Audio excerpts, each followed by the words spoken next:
आप सभी को करवा चौथ की ढेर सारी शुभकामनाएं। दोस्तों, कार्तिक मास की कृष्ण पक्ष की चौथ को करवा चौथ या करक चतुर्थी कहा जाता है। इस व्रत को स्त्रियां अपने पति की दीर्घायु के लिए रखती है।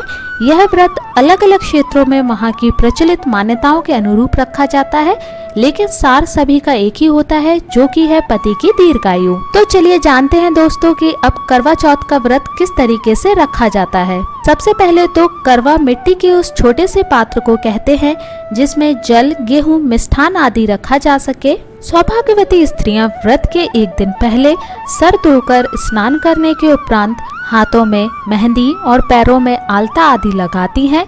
अगले दिन करवा चौथ के दिन सुबह 4 बजे उठकर स्नान आदि से निवृत्त हो सूर्योदय से पूर्व सास के द्वारा दिया गया स्वादिष्ट और शक्तिदायक भोजन ग्रहण करने के उपरांत व्रत की तैयारियां करती हैं।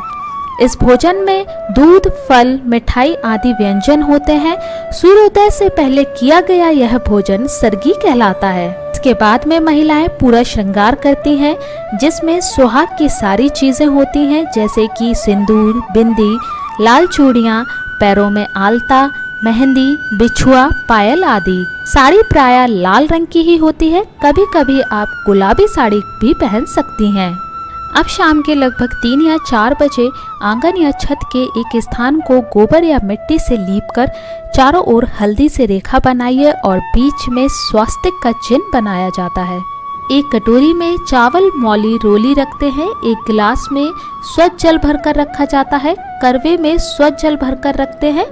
करवे में कहीं कहीं पर जल के साथ में कुछ द्रव्य भी रखा जाता है। करवे के ऊपर कहीं गेहूं, कहीं चीनी, कहीं 14 मालपुए या 14 गुलगुले रखने की भी प्रथा है। करवे पर रोली लगाकर मौली बांधी जाती है।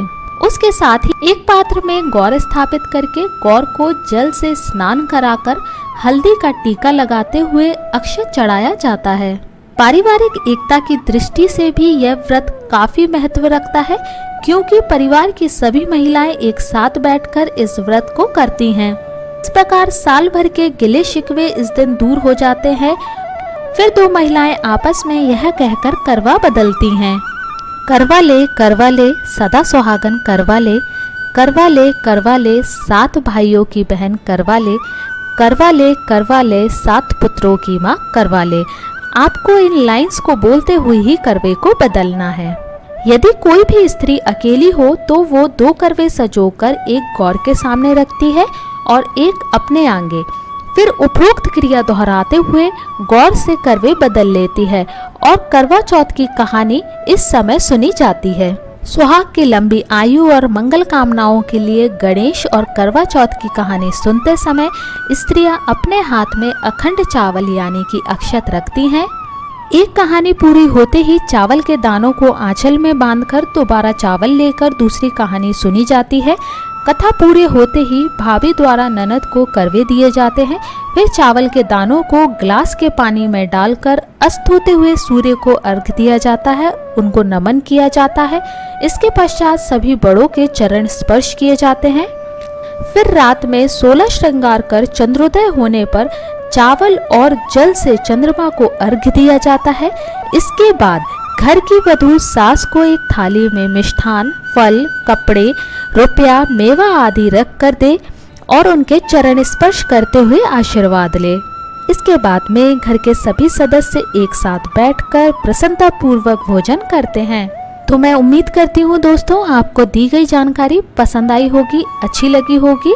अगर पसंद आई हो तो इस वीडियो को ज़्यादा से ज़्यादा शेयर करिएगा, लाइक करिएगा। अगर आपने मेरे चैनल को सब्सक्राइब ना किया हो तो मेरे चैनल को सब्सक्राइब करिए, वो भी बेल आइकन के साथ में।